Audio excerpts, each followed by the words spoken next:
नमस्कार साथीहरू, तपाईँलाई स्वागत छ फेरि मेरो युट्युब च्यानलमा। तपाईँहरूले भन्नुभएको छ इन्टरनेसनल फन्ड ट्रान्सफर आएन।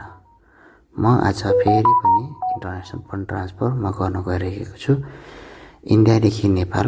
अनि म फुल आज चाहिँ म पैसा पठाएर पनि देखाउने छु। तपाईँ सबभन्दा पहिला त क्रोम ब्राउजरमा जानुहोस्। क्रोम ब्राउजरमा गइसकेपछि तपाईँले अनलाइन एसबिआई भनेर सर्च गर्नुहोस्। जस्तो तपाईँले सर्च गर्नुहुन्छ यिनीहरू सबै किसिमको आउँछ। त्योभन्दा फर्स्टपल्ट सबभन्दा पहिला त तपाईँले एउटा कुरा ध्यान दिनुहोस् कि यहाँ राइट साइडमाथि कुनामा तीनवटा ढर्का डट देख्नुपर्छ, तीनवटा ठुलो।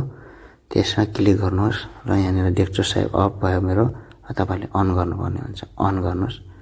जस्तो अन गर्नुपर्ने हुन्छ यहाँनिर डेस्कटप साइज अन भइसकेको छ र तपाईँ स्टेट ब्याङ्क अफ इन्डियामा जानुहोला। जस्तो स्टेट ब्याङ्क अफ इन्डियामा जानुभयो भने यहाँनिर लगइनको अप्सन आउँछ, पर्सनल ब्याङ्किङ। तपाईँले पर्सनल ब्याङ्किङमा लगइन गर्नुहोस्। पर्सनल ब्याङ्किङमा लगइन गरिसकेपछि यहाँनिर तपाईँहरूलाई तपाईँको राइट साइडमा कन्टिन्यू टु लगइन, यहाँनिर कन्टिन्यू टु लगइन गर्नुहोस्। अनि तपाईँले हल्का जुमिङ गर्नुहोस्। जस्तै जुमिङ गरेर आफ्नो इमेल युजर नेम हान्नु होला। यहाँनिर युजर नेम, आफ्नो युजर नेम हान्नुहोस्। युजर नेम हालिसकेपछि आफ्नो जो पर्सनल पासवर्ड छ पर्सनल पासवर्ड हानिसकेपछि तपाईँले यहाँनिर जो क्याप्चर छ क्याप्चरलाई नबिराइकन हाल्नु होला। क्याप्चर हाल्नुहोस् र लगइन गरिदिनुहोस्। लगइन गरिसकेपछि तपाईँको यहाँनिर ओटिपी आउँछ। ओटिपी तपाईँले हान्नुपर्ने हुन्छ। ओटिपी हान्नुभयो। ओटिपी हानिसकेपछि लगइन गर्नुहोस्। लगइन गरिसकेपछि यहाँनिर नयाँ टाइपको अहिले नयाँ अपडेट भएर आएको खुलिरहेको छ, देखिरहनु भएको छ, खुलिसकेको छ, नयाँ अपडेट आएको। अब यहाँनिर चाहिँ तपाईँहरूले धेरैजनाले इन्टरनेसनल आएन भन्नुभएको छ। इन्टरनेसनल फन्ड ट्रान्सफर आएन। तपाईँले यहीँतिर खोजिराख्नु भएको छ, किनभने तपाईँले आएन भन्नुको कारण यही हो, यहीँ खोज्दै गर्नुभएको छ। अब तपाईँ कहाँनिर जानुपर्छ भनेर तपाईँले एकदमै ध्यान दिएर सुन्नु होला है। तपाईँहरू यहाँनिर लेफ्ट साइड कुनामा माथि देख्नुभएको छ, म जुमिङ गरेर देखाउँछु। स्विच टु ओल भ्यू भनेर देख्नुभएको छ होइन। स्विच टु ओल भ्यूलाई तपाईँले थिच्नुहोस्। थिच्नुभयो भने यस्तो टाइपको आउँछ। यहाँनिर तपाईँले देख्नुभयो स्विच भनेर आयो, स्विच गर्नुहोस्। तपाईँले नो कन्टिन्यू होइन कि तपाईँले स्विच गर्नुहोस्, स्विच गरिदिनुहोस्। जस्तो तपाईँहरू स्विच गर्नुभयो यहाँनिर अब खुल्यो, तपाईँको पुरानो टाइपको खुल्यो, सबै कुराहरू खुल्यो पुरानो।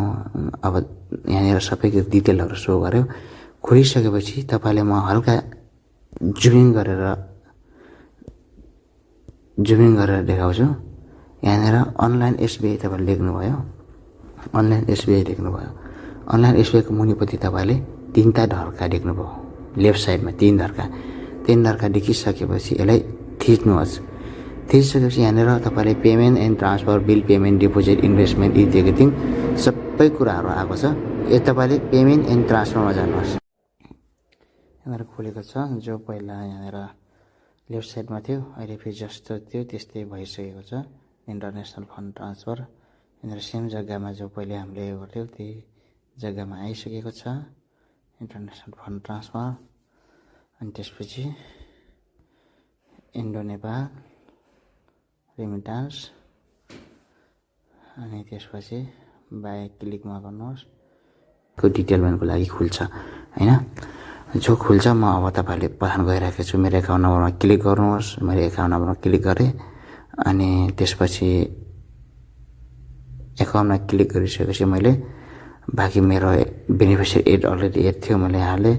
अब मैले जस्तो कि तपाईँले यसको लागि पनि एउटा कुरा ध्यान दिनु होला।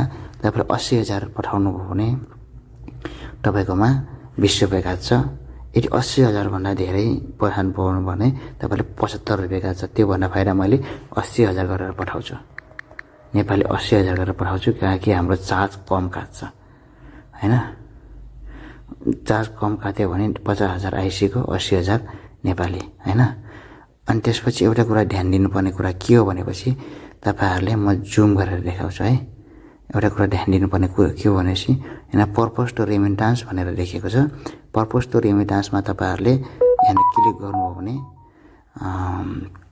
तपाईले यहाँ के थिच्नुपर्छ पर्सनल अर्डर पर्सनल ट्राभलमा थिच्दिनु होला।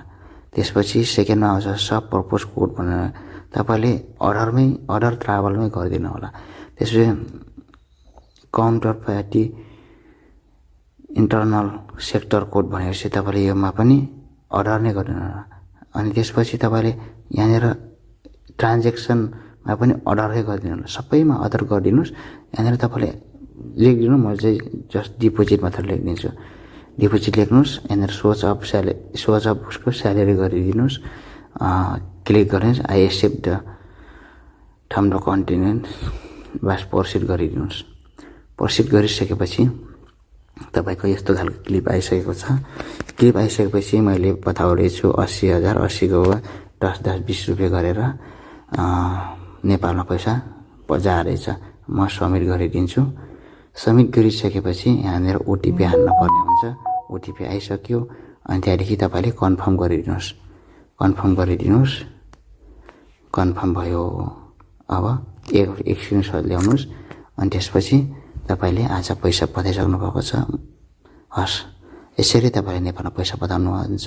हस्, थ्यांक यू सो मच। तपाईहरुले धेरैजनाको गुनासो पूरा गरिदिएको छु। धन्यवाद।